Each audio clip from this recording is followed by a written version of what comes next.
Join our incredible moms who have mastered the art of balancing motherhood in today's episode of We Time Convo. My name is Debbie. This is Liza. Moms sharing inspiring stories, practical tips, and a few hilarious anecdotes. And it all begins now.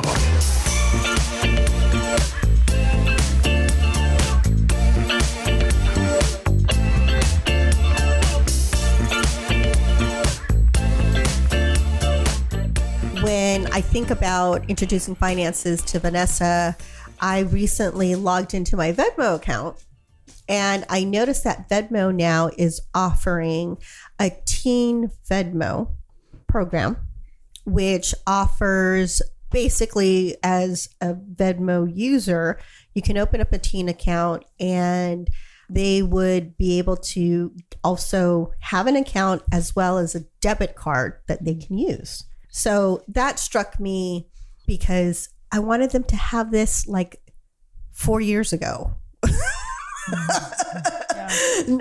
And what I read was, I think they opened it up sometime right before the summer, like sometime in May, I believe, of this year, of this teen account. And like, I was like, why didn't they open it like 4 years ago when we were starting to use this?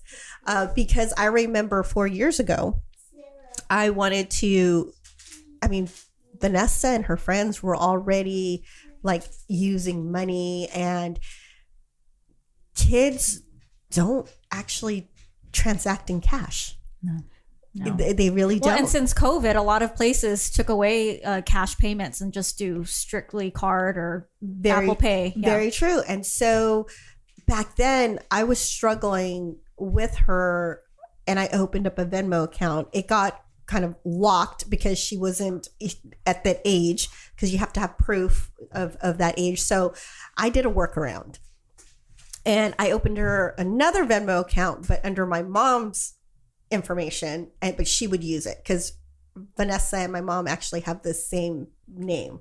I named Vanessa after my mom. Oh, I know that. So it's my mom's name is Violetta and I named her Violet because of that. So long story short, I did a workaround 4 years ago so Vanessa could have a Venmo account. And so when this came up, I was like, Yeah. Because like I said, teens now, or like even preteens, they don't deal in like cash.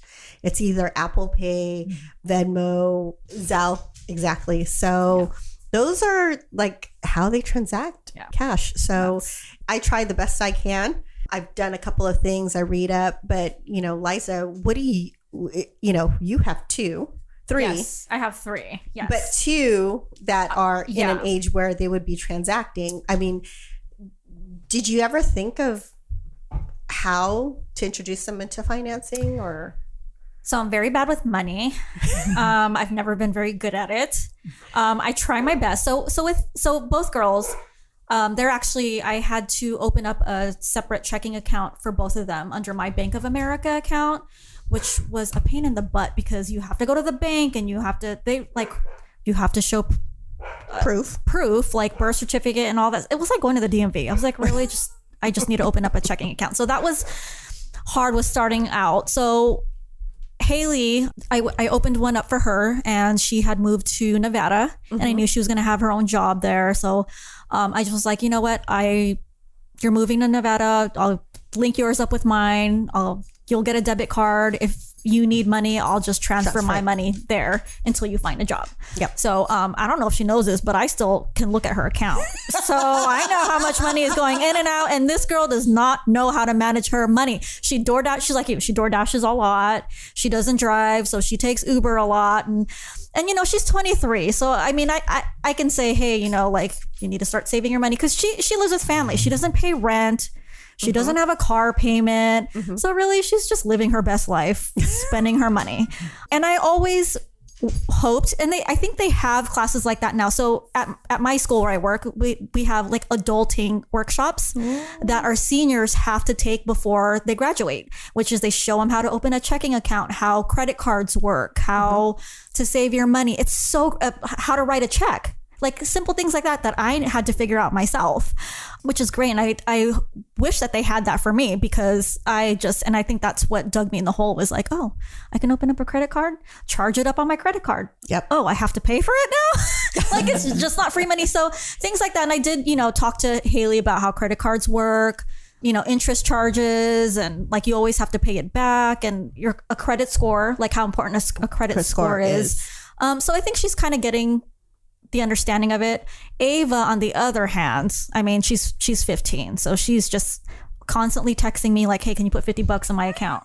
I need to go get boba. She door dashes to the school, and like me, I'm just like, oh yeah, sure. But now it's at the point where it's like, okay, that's expensive. Yes. I need to have a chat with her and be like, hey, you can't just keep asking me to transfer $30 a day in your account. Yes. So that you can DoorDash boba to school. Yes.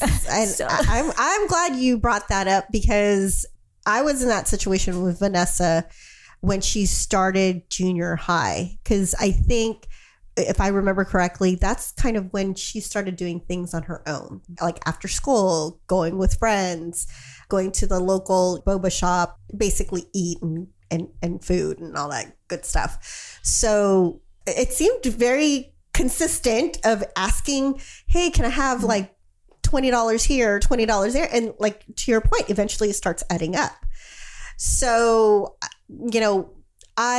in my experience with Vanessa, I tried at an early age to kind of get her familiar with money, just because growing up, that wasn't something that was taught. We learned that probably, like I learned it as I got older. And I think it is a foundation that we should teach our kids, because if they don't learn it at a young age, then how do we expect them to master it as they get older? And they'll end up like Auntie Liza. Just like, look at her credit card bills and like, what the hell did I spend my money on? But no, yeah, I agree. So do you talk to Vanessa about like finances, and what do you do? So I do. So when she was younger, one of the things that I did was I actually added her as authorized user on one of my credit cards. So she got really excited, because here's this nice, credit card with her name on it. And so she loved seeing that, that something in her name. And so question, yes. Did you give her limitations, or did you just say, here's the card, go at it? So I did give her a limitation in regards to when she uses it, when obviously letting me know that getting that verbal approval from me that she could use it. And it was more so, at the time she was still with me, but it was her credit card that she would go to Starbucks, and I'd be sitting down and she'd order her drink, because again, we're teaching them to be self-sufficient. So here was her, at her age, going up, ordering her drink, giving her credit card and paying for it. But I would be sitting over there at the lounge just watching her. So that was kind of the first thing, is just being comfortable using it and getting that approval. As she got older, she wanted to, then she got a debit card. Because just like you with Haley and Ava, I opened her an online checking account, and it came with a debit card. So in doing so, she didn't understand, well, what's the difference between this card and this card? Right. Mm-hmm. And so that was me giving her an education on what's a debit card and what's a credit card, and the difference between the two. So at an early age, she knew the difference between the two, and how a debit card is taking from money that you already have, versus a credit card was borrowing money and paying it back. So the difference between the two. And so, started her off there. And then it was still a constant, so the credit cards were, not used as frequently. The debit card, definitely. And it was like, Mom, can you add more money to the debit card? And I fell into the same trap that you have. And so I finally said enough's enough. And my solution to that was to give her an allowance on a monthly basis and then having her manage it that way. That's a great idea. So we came up with a dollar amount that she would get every month. And based on that dollar amount, she would just basically manage her money for that month. And obviously I have the visibility of seeing where she spends money on, which is, I think, important. And to your point, it's on food. May I ask how much you give her every month? I'm just curious. So I started off with $100. Okay, that's reasonable. When she was in junior high. And then in high school, it went up to about $125. And then now it's like $150 every month. And then just recently, I included the other things that I pay on her behalf, which is her cell phone bill, her, like these extra things that she actually doesn't see. So and this was a discussion that I had with my husband, because he was like, why even give her? Because it came up to about $300 that I would give her. And then automatically she would have to put aside a certain amount for her cell phone bill and then a certain amount for her savings. And it would end up like, essentially she'd get like $150. And he's like, why don't you just give her $150? Who cares about like if it's coming back to you anyways? And I said, no, I want her to understand that her monthly bill is $300, and giving her into that practice of because when I told her how much her cell phone bill cost, she was like, what? Like she had like no clue that that's how much it costs for her to have a cell phone. Yeah. That is such a good idea. So now she's aware that she pays, like not that she pays, I still pay, but at least she's aware that I pay that for her. And that she has to put that money aside. Yes. And I want her to also think about like putting some money aside, because I think that's the hardest part for me as well, is when you see money, your tendency is to spend it. And so I want her to get in the habit of, okay, this is how much I get and this is how much I have to put away. I have been reading kind of best practice, because, saving is not necessarily going to get you rich. It's figuring out what do you do with that money in order for that money to work for you. So now I want to start thinking about how to introduce her into investing. And so the money that she's saving, what's the goal for that money? It shouldn't necessarily just sit in a bank.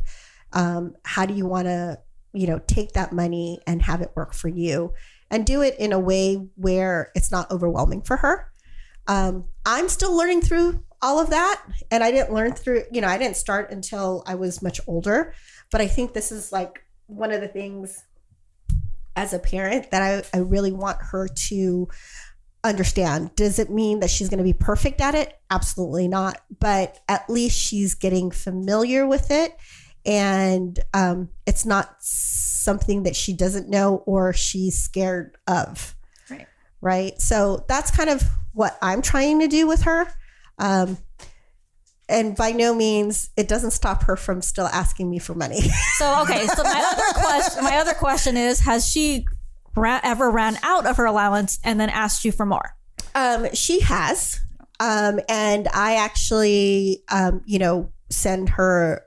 So in those cases, and we make it clear of like what's a necessity and what's, a nice want. Mom, I want boba. That's not a necessity. Mom, I have to go ahead and buy something for school, for a project. That I'll do, and I'll, it comes out of my pocket. But she has to have that discussion with me. Like she has to bring it up. She has to negotiate with me like, hey, I got to buy this. I need you to pay for it because it's not a want for me. It's a necessity as part of school. So me and her, she's pretty good about calling out, this is for something that I need, that I believe you should pay for, Mom. And here's the ones that she'll try to sneak in, and I'll be like, no, I'm not paying for that. No. So, there has been times where she has ran out. And I'll say, okay, well, I'm taking it out of next month. And she'll make a decision of how important it is for her, and she'll go, okay. Or sometimes she'll just say, forget it. She does have the other thing that it teaches her, she realized she has other resources. So it could be her stepdad, her grandparents, her aunt, her atas, grandma, grandpa. So it allows her to figure out, like, if she really wants it, but she doesn't want to take it away from like her pocket for next month, then she knows that she has other resources that she could ask for, or she'll realize, you know what, it's not really that important, forget it. So that's kind of what she does. Like I said, it's not a perfect system, but I think it's great. I'm sitting here thinking, like, why didn't I think of that? I'm just throwing money away at my child. And it's like I said, it's not a perfect system, but it at least gets her to think. I think that's the part that I didn't know about this until I was well into my late 20s, early 30s. And I want her to understand, like, think about like what you're spending on, and, you know, like it's not something that grows off a tree, or like, and here's the problem too. Us as parents, I think I fall into this category where I want her to have the best. You know, that's my natural instinct. And so it's easy for me, and she's my only child, to just give it to her. But I know in the long run, it's not doing her a service. So I actually have to fight that urge that I have, which is just to give it to her. So I'm trying to also, I mean, this is also for me. So it's a lot more work actually, because it's really easy just to give her the $20. Yep. But, I'm hoping that some of this sticks, and she'll hopefully be at least decent when it comes to handling her finances. I think the next thing would be if she were to get a job, and so she makes her own money. So I think that's hard, because I started working right at 15. My parents, same thing. They only got me the necessities. If I wanted a Guess jacket, something expensive, they were like, no, like, you need to save up for that. So I was like, I'm working. So I started working at 15, and like, wow, like, I didn't have to pay rent or anything. I was like, Haley, I was like, wow, that's a lot of money. I have money, and I just spent money like nothing. Like, as soon as I got my paycheck, it was gone. Well, and that's a thing too, that I think, like, nobody gives you a plan book. They don't teach, like, not that I know of, they don't really teach this stuff at school. How are they going to learn? Right? Unless they have the tenacity to, want to learn and figuring it out, which I think some kids do, but majority of kids, they don't think about this stuff. Right? So I think as, one of the things as me as a parent, it was one of my priorities to teach her that, because I knew she's not going to learn it. School's not going to teach her this. And I know that she didn't have the tenacity to figure it out on her own.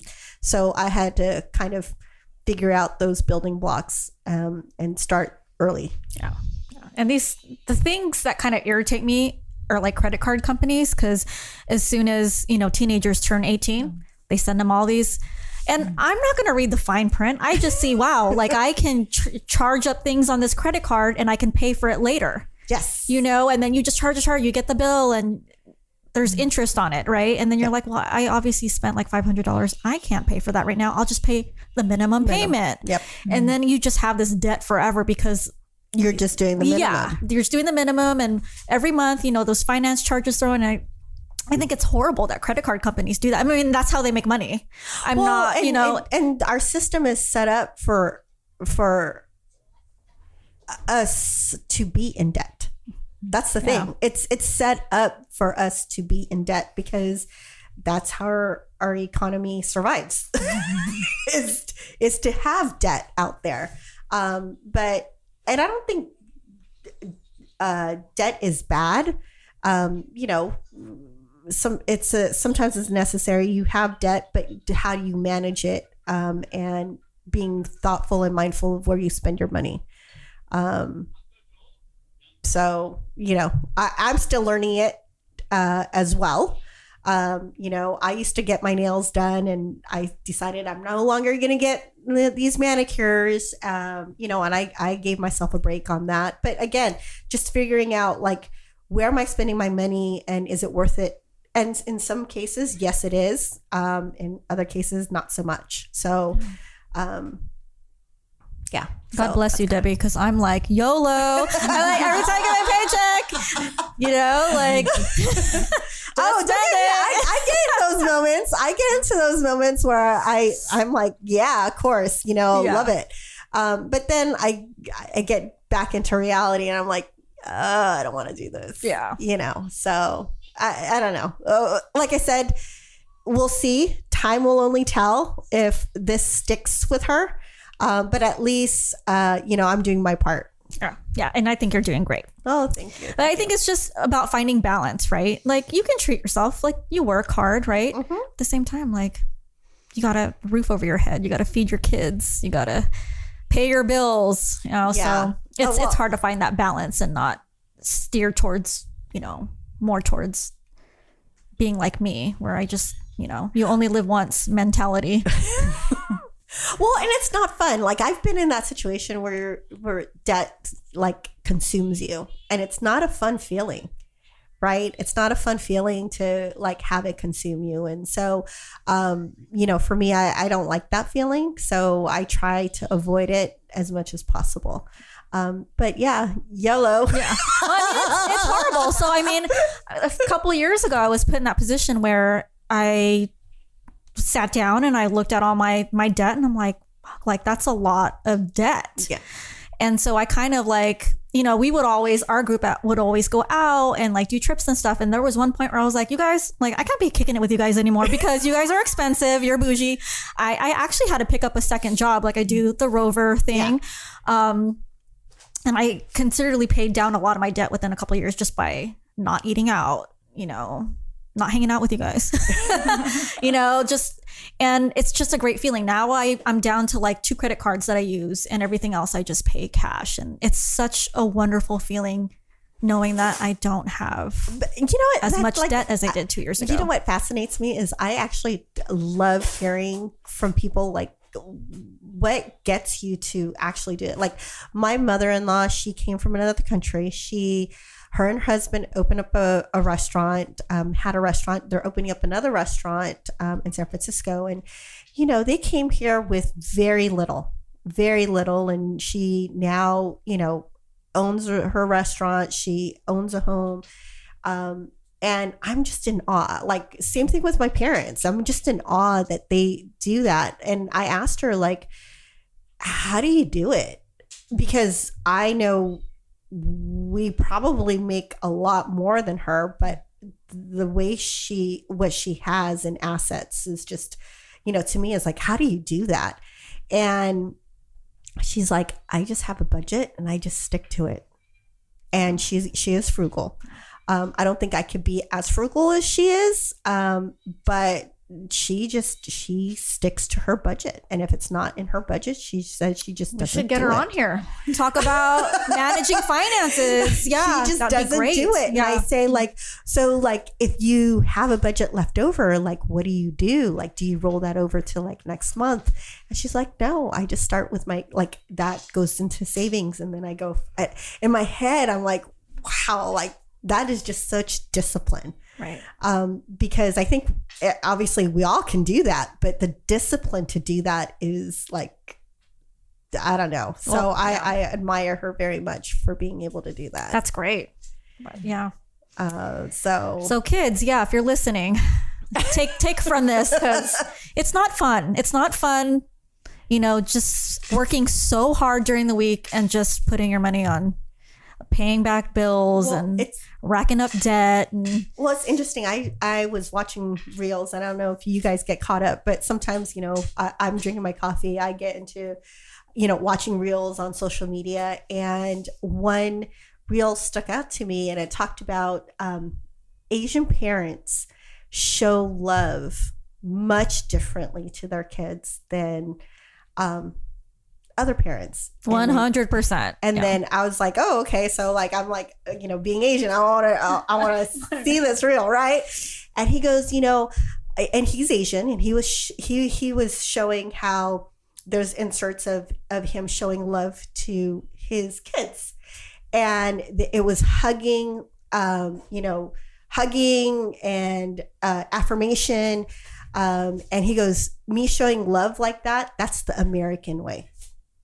But the Asian way is totally different. And so he explains how the Asian parent way of showing love is the parent being frugal and saving for the future generation. And how that's how Asian parents show love, is that they do that sacrifice for the future generation, so they don't struggle as much as they have. So it's the way the Asian parent shows love, is to make that type of sacrifice. It's not to say I love you, or here, come give me a hug, or that's not the way. Yeah. And I think about that and I'm like, ooh, it kind of like cheered me up a little bit, because it's so true. Just thinking about like my parents, when they leave, it's very awkward for me to hug them. Like, it's an awkward feeling. Even telling you like I love you, they're like, what? It is but it's very different because, Vanessa, we're very touchy, expressive. But with my parents, it's a little awkward for me to hug them. Even like when they go on trips, dropping them off at the airport, in my head, I'm like, oh my God, we're gonna have to hug. Yeah. It's just like, I get it. Yeah. And that's an awkward moment for me, and I'm sure for them. But we're trying to get past it. But it'll never go away. But when I think about Vanessa, I there's no awkwardness. Yeah. Right? But there's definitely an awkwardness with my parents. But they show love in different ways. So that just kind of got to me. Yeah, that's interesting, because I noticed that too. It's I'm the same way with my parents. Like, it's weird. I think so I started like, I'm single now, so I started dating. So every time I go out, my mom will give me a huge hug and kiss me, and I'm like, Mom, that's like, what are you doing? And I don't know. It was just very weird that she did that. But now I'm starting to be like, you know what? Like, before I go out, I'm like, where's my hug? I want you to hug me, Mom. So I think that's why it's very true what you said. I think that's why we have a lot of Asian tiger parents out there that like push college on their kids. They want them to do the best in school because they want them to be successful, and they want them to make good money. And so, it's Asian parents are definitely built different. Very interesting. Yeah, no, I mean, I just, like I said, it's really interesting. No one gives you a freaking, this is the best way to be a parent. Mm-hmm. There is no, and each kid is freaking different. So, you have to, I think what I'm doing is obviously taking excerpts from the things that I've seen and just combining things. So I don't know necessarily it's an Asian thing or an American thing. It's a combination of both. Yeah. So I think as parents, I think that's what I always struggled with. And I think when I had postpartum depression was stressing out over like, am I a good mom? Am I going to be a good mom? Am I equipped to be a mom? So, and I think now I'm just at that age where I'm like, you do as long, the kids, I hope that they feel loved, and I hope that they've learned things from me, and that's it, and in your struggle, like for me, I was a single mom for a long time, and so just being a good mom, but also like taking care of myself, right? So that's just like the balance of it's tough because I don't think I could do what my mom has done. She was very self-sacrificing. Everything was all about her husband and her kids. And, it was just, I don't think I could do that. But I see in her, like when I go out and when I enjoy life, quote unquote, she's happy. She goes, go for it, like enjoy it. Like, don't wait. So just, again, balance. Yeah, absolutely. And I agree with you 100%. When I was in a relationship with my kid's dad, we weren't, towards the end, we weren't in a happy place. So I just was not happy, and my kids kind of fed off that energy. And I wasn't a good mom towards the end, because I just was like miserable. I was like, I hate my life. I don't like this relationship that I'm in. I'm not happy. And now that, I'm in a place where I'm single and I'm being, they just see that I'm happy. I'm much happier now. And I'm like becoming a good mom because of it, because I'm happy. So yeah, like you really, really have to take care of your mind, your body, in order to become a good parent. Yeah. And like I said, there is no blueprint of parenting. Like, this is the way to be the best parent, and your kids are going to turn out wonderful. There is not. There just isn't. I've Googled it. There isn't. Because it's different kids too. One that works for one kid may not work for another. Yep. Very true. Yep. So there's a lot of introductions. Finance is definitely one top of my list to introduce Vanessa to, and for her to get a solid foundation on, and what she does with it. I cross my fingers. And I mean, and that's, a great trait of being a good parent is teaching them, once they leave or once they grow up, just to adult, right? Yeah. I mean, I think for me, that's most important for my kids at this point. It's like, you're going to leave. Let me show you everything that I did not do. But yeah, that was a good, and thank you, Debbie, for sharing, Oh, you're welcome. your experiences, because I'm definitely going to do the allowance thing with Ava from now on. Oh, tell me about it. Your girl is broke. Like, I cannot keep giving this girl money. Oh, and it's tough because you're right. I mean, what I do is I give it to her, but here's the thing. There's a caveat to the once a month allowance. I make sure that the stipulation is you get your monthly allowance after we have a meeting. Like, we essentially have a meeting, whether it's 30 minutes or an hour, we have a meeting. And the meeting is to talk about, like, hey, how'd you do? A lot of this I kind of learned because of work, right? Like, this is how work, and so I kind of applied it to my personal life. So me and her either sit down an hour, 30 minutes, whatever it is, and we talk about, how's things going, what I liked, what I didn't like, what's coming up this next month. And we have that discussion. I can tell you, in the beginning, Vanessa hated it. And now I think she likes it because it's also her opportunity to say, hey, I think I need more money. Right. And then so we'll have that discussion, and then I'll go ahead and I'll Venmo her or put it in her checking account for the following month. And she's on it. So when the first of the month comes about, she's like, when are we having our meeting? Payday. Because a couple of times when we first started, she's like, hey, it's the first of the month. You didn't tell me about the meeting. I go, it's not my meeting. It's your meeting. So you can get your money. I don't, and then when she started realizing it was her responsibility to get her money, not my responsibility. She makes an appointment. She's like, Mom, do you have time? Like, like this Saturday so we can talk. And I'm like, sure, so she's definitely changed her perspective of her allowance. So that's great. Yeah. But again, I love the meeting thing, like the huddle before the payday. Yeah. Tell me why you want more money. Yeah. Tell me why you want more money. What's going on in the following month? It like again, it just branches out like different things. I mean, I'm sure you guys have seen it in your work environment. You guys have meetings. Why? Because you need to know what's going on, and you need to know how to like get to the goal and what to improve, what to change, and all that other good stuff. So, yeah. So thank you. I'm glad. I wish you were my mom when I was younger. Save me a lot of. Well, like I said, it's not going to be perfect, but it's a start. Right. Love it.